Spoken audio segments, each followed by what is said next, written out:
guys, it has been a minute, but we have some Hollywood drama that we need to dive into. The tea is piping hot. Okay, so something wild just happened in Hollywood. So Blake Lively and Ryan Reynolds, obviously, they are married. Everybody loves them. They just became the first married couple to top the box office for their own movies at the same time in over 34 years. And this is because Blake has a movie out right now called It Ends With Us, and Ryan is obviously doing Deadpool and Wolverine, which we talked about. However, this success came at a cost. It might have actually cost Blake her entire reputation because people are so angry at how she's been handling the promotion of this film. All right, so the movie is called It Ends With Us, and It Ends With Us is actually a book by author Colleen Hoover. She became loved and a bit notorious on Book Talk, which is obviously like the book lover side of TikTok. And this book specifically, It Ends With Us, blew her up a couple of years ago as an author, and she's only gotten more famous and more successful since then. And a lot of people genuinely love her books, and other people kind of like hate read them because the writing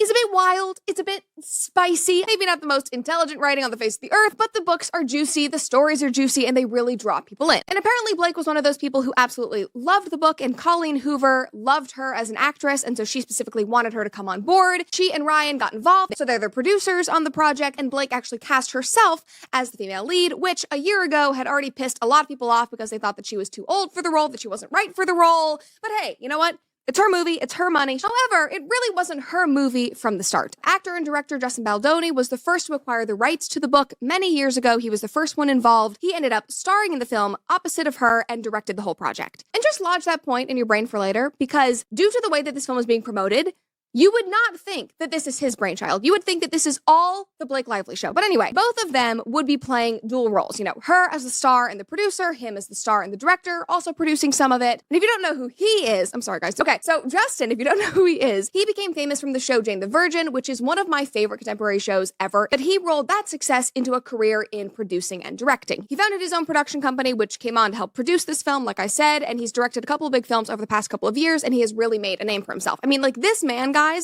is loved. I have not seen a single person say a negative thing about him. I know a few people who have worked with him. They absolutely adore him. That is important context, because all of that is why it was so odd that when it came time to start promoting It Ends With Us last month, Justin was nowhere to be found.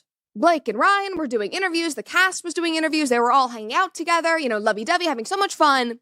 No Justin, nothing. He wasn't doing any cast interviews. He wasn't even coming to a lot of the events. And so, of course, people started to speculate. But then everybody seemed to kind of put that to rest because they remembered he had just been traveling with his family. His wife is Swedish. I think they were in Sweden for part of the summer. So everybody went, okay, it's all fine. He's probably just focusing on his health, being with his family, everything like that.